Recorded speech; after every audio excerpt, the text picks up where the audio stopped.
Vietnamda Pangthokadaba Mapan Suba Asian Pencak Silat Championship ing 2025da Manipurdagi Premchandra Yengkhom Wahengbam Sudhir Maitai amadi Thokjom Roji Channu khanlakpaga loinana Saruk Yagadouri.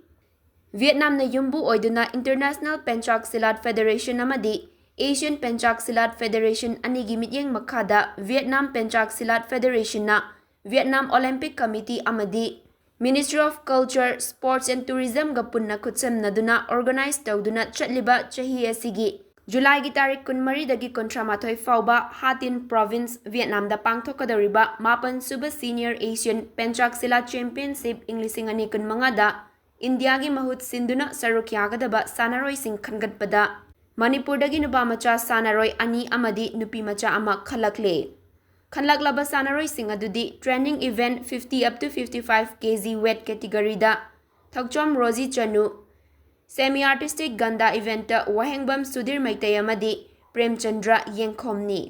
Thokjom Roji Channu Imphal West District ki Patsoi Part 4 dagi Thokjom Sonamani amadi Thokjom Ongbi Santi gi machanupini loinana hauzik na Assam Rifles ki sanaroi oina Dimapur da akanba training tawduna leiri Wahengbam Sudhir Maitai Imphal East District ki Lamlai AC gi Sawambong Thongkhong dagi Wahengbam Sanjoy amadi Wahengbam Ongbi Purnima ani gi machani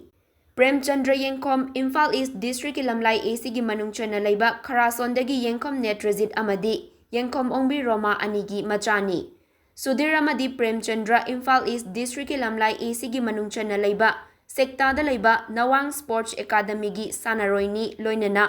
Hauzik na Academy asigi Oza Nawang gi makhada akanba training tawduna leiri. Sanaroi sing asi haukiba May tarik 8 dagi 12 fauba KD Singh Babu Stadium Lucknow Uttar Pradesh da pangthokiba 12 suba Senior National Pencak Silat Championship da gold medal fangkraba sanaroi sing adu Vietnam da pangthokadariba 8 suba Asian Pencak Silat Championship da India gi mahut sinduna Saruk yanabagidamak Indian Pencak Silat Federation na khangatkibani.